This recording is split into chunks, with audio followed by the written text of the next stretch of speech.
দিব নোৱাৰো বাইদেউ। তেওঁক জন্ম দিয়া মাক দেউতাকক সেইটো ঘৰত থৈ মোক কেনেকে বেলেগকে ৰাখিব?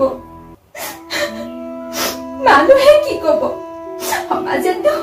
সমাজেতো আমাকে দেখিব।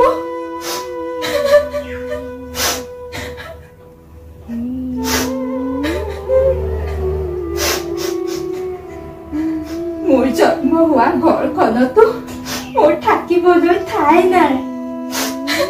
যিহেতু মোক হাজাৰ বাধা দিয়াৰ পাছতো যুঁজি মই বিয়া হৈছিলো।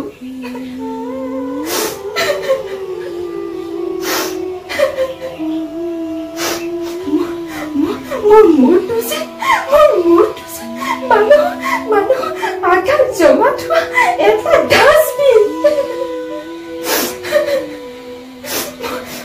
মোৰ মৰি যোৱাৰ বাহিৰে যে এতিয়া উপায় নাই। মই মৰিব লাগিব।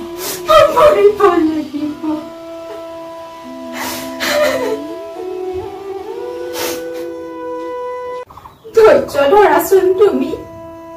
মই অনুভৱ কৰিছো তোমাৰ যন্ত্ৰণা। কিবা সমাধান নথকা সমস্যা এটালৈ তুমি দিন পাৰ কৰিছা। এনেকৈ কিমান ছোৱালীয়ে যে বিয়াৰ পাছত বাহিৰত সুখী হোৱাৰ অভিনয় কৰি ভিতৰি মনত দুখ সামৰি মৰি বন্দিত্বৰ জীৱন কটাবলগীয়া হৈছে।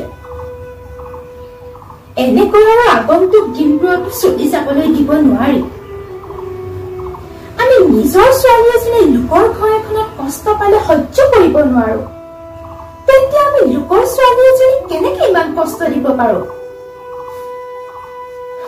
যিদিনাখনৰ পৰা আমি লোকৰ ছোৱালী এজনীকো নিজৰ বুলি অন্তৰৰ পৰা ভাবিবলৈ ল'ম আৰু ছোৱালীজনীও নিজৰ বুলি অন্তৰৰ পৰা ভাবিবলৈ ল'ব, তেতিয়াৰ পৰা আৰু এই অশান্তিবোৰ নাথাকে।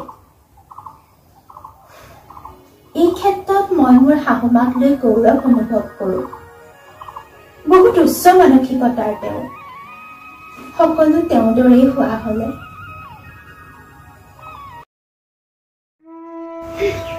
আমি নাৰী সুৰক্ষা আইনৰ কথা কওঁ, কিন্তু আমি নাৰীয়ে নাৰীক কিমান সুৰক্ষিত কৰি ৰাখিব পাৰিছো সেইটো এবাৰ ভাবোনে? নাভাবো। চোৱা, তুমি নিজকে শক্তিশালী কৰা। তুমি নিজৰ বাবে জীয়াই থাকিব লাগিব। যিবোৰ মানুহৰ আঘাত পাই তুমি কান্দিছা, মৰিবলৈ ওলাইছা, সেইবোৰ মানুহে কিন্তু তোমাৰ এই দুখ অলপো অনুভৱ কৰা নাই। সকলো সুখত আছে। তুমি তোমাৰ ভাল লগা কামত নিজকে ব্যস্ত কৰা। তুমি নিজৰ বাবে জীয়াই থাকা, সদায় হাঁহি থাকা, সুখী হৈ থাকা।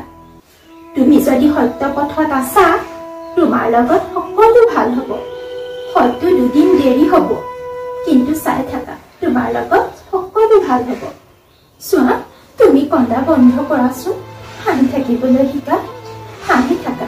মই আছো তোমাৰ লগত। চোৱা, মই আছো তোমাৰ লগত। হাঁহি থাকা।